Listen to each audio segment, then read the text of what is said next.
Why is St. Johns County one of only 3 counties in Florida that doesn't have a public housing authority? Given the magnitude of the crisis, this makes no sense. St. Johns County is one of just 3 counties in the state of Florida without a housing authority. Amy Cherry has our lead story. Residents are seeking to change that to deal with a growing need for more affordable housing. Unless we want St. Johns County to become nothing more than a giant bedroom community for Jacksonville, we need a housing authority. Please establish one for all of us. If we give them a public housing authority, they will have access to bigger and better grants through HUD. They will also have access to rent vouchers.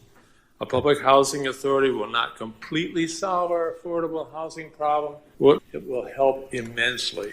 This, along with the creation of good and well-paying jobs, is going to help our families that are struggling to stay in St. Johns County. Commissioner Krista Joseph is against the creation of any kind of public housing authority. Providing government-subsidized or free housing is not ever going to encourage independence, self-esteem, or respect for the basic principle of producing an honest day's work for an honest day's pay. I do not agree with adding another layer of government. I feel the government should be a very narrow place in our lives. This will be wasting your hard-working, tax-paying dollars. Commissioner Henry Dean disagrees with Joseph. St. Johns County has one of, if not the highest median prices for homes in the entire state. $550,000 is the median price for a home. We have workers, honest, hard-working, good people that cannot purchase a home or rent an apartment in this county.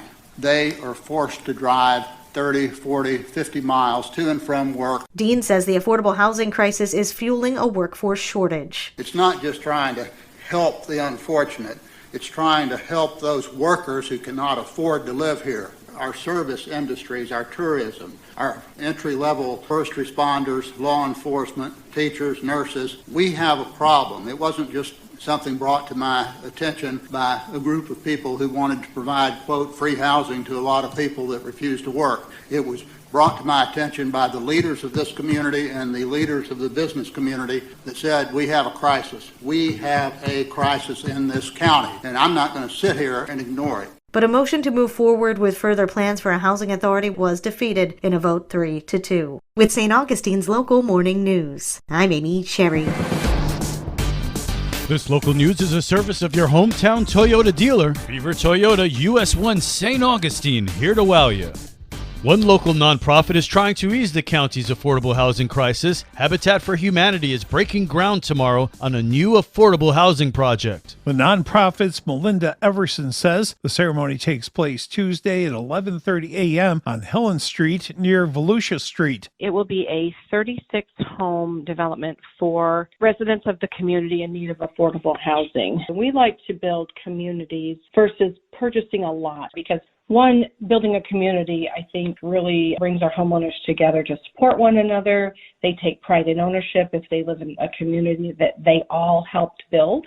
So this was a lot that was available. We got a grant from St. Johns County, and we have raised the funds to do the infrastructure, and we will begin building 36 homes. Potential residents are expected to make an investment in their new homes, not necessarily with cash. The Habitat for Humanity program is a purchase program, and our homeowners work very hard on actually building the home also. First, they start with education and finance, budgeting, home maintenance. They also come out to the site, hammer nails, and put windows in, and they help build the home. They have to have 250 sweat equity hours, and then at the end, when it's completed, they have a mortgage that is affordable to them. It's 30% of their monthly gross income. The public is invited to attend the groundbreaking. For St. Augustine's Local Morning News, I'm Rich Petchke. What better way to wrap up the Nights of Light season than with Jazz in the Garden? Liz Ryan spoke to Angela DeGregory, the Leitner Museum's engagement manager. Angela tells us about the venue and what to expect Thursday night. We're so excited to invite community members in to relax in the Rudzinski Family Garden. It's such an excellent community space, and we love to host community that's there. So our guests will be able to enjoy live music from the Alberto Cebrero Ensemble. What if hunger strikes during the concert? We're inviting Pele's Wood Fire delicious pizza truck to park just outside the garden. So it'll be there for our guests to enjoy. And as usual, we always are serving libations to our guests. So it's just going to be a really beautiful evening in the Brzezinski Family Garden for the community to enjoy Nights of Lights one last time. The event is free and open to the public. Come on out, take part, and enjoy. Thursday night from 6 till 8 p.m. at the Leitner Museum. For St. Augustine's Local Morning News, I'm Liz Ryan. And now you're up to date with St. Augustine's Local Morning News. I'm Rich Carroll.